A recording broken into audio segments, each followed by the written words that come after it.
Black Beauty by Anna Sewell. Chapter 4. Birtwick Park. At this time I used to stand in the stable, and my coat was brushed every day till it shone like a rook's wing. It was early in May, when there came a man from Squire Gordon's, who took me away to the hall. My master said, "Goodbye, Darky. Be a good horse, and always do your best."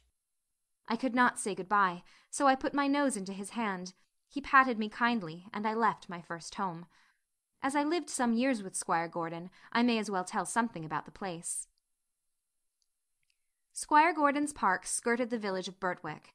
It was entered by a large iron gate at which stood the first lodge, and then you trotted along on a smooth road between clumps of large old trees, then another lodge and another gate, which brought you to the house and the gardens.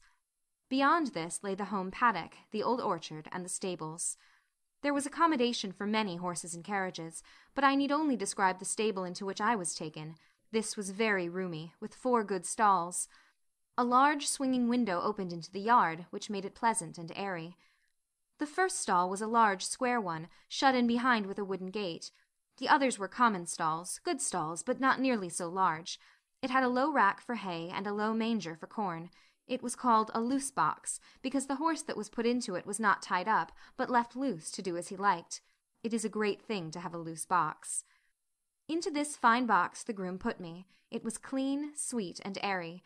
I never was in a better box than that, and the sides were not so high, but that I could see all that went on through the iron rails that were at the top. He gave me some very nice oats, he patted me, spoke kindly, and then went away. When I had eaten my corn, I looked round. In the stall next to mine stood a little fat grey pony with a thick mane and tail, a very pretty head, and a pert little nose. I put my head up to the iron rails at the top of my box and said, "How do you do? What is your name?" He turned round as far as his halter would allow, held up his head, and said, "My name is Merrylegs. I am very handsome. I carry the young ladies on my back, and sometimes I take our mistress out in the low chair. They think a great deal of me, and so does James. Are you going to live next door to me in the box?" I said, "Yes."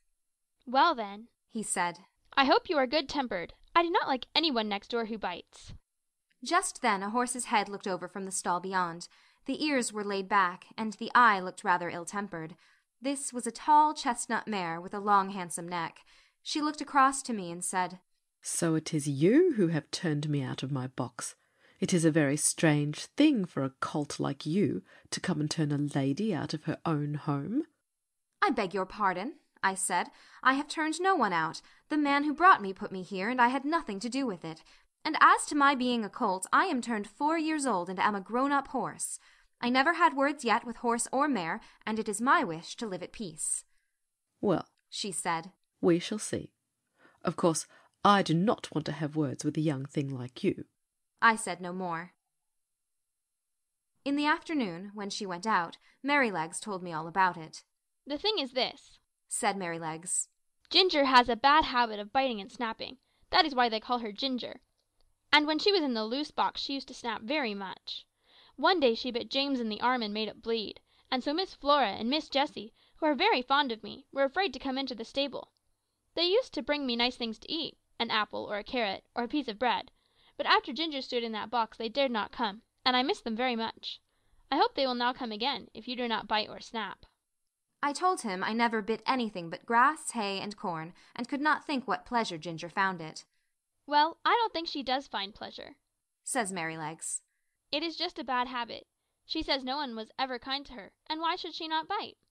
Of course it is a very bad habit, but I am sure if all she says be true, she must have been very ill used before she came here. John does all he can to please her, and James does all he can, and our master never uses a whip if a horse acts right. So I think she might be good-tempered here. You see," he said, with a wise look, "I am 12 years old. I know a good deal, and I can tell you there is not a better place for a horse all round the country than this.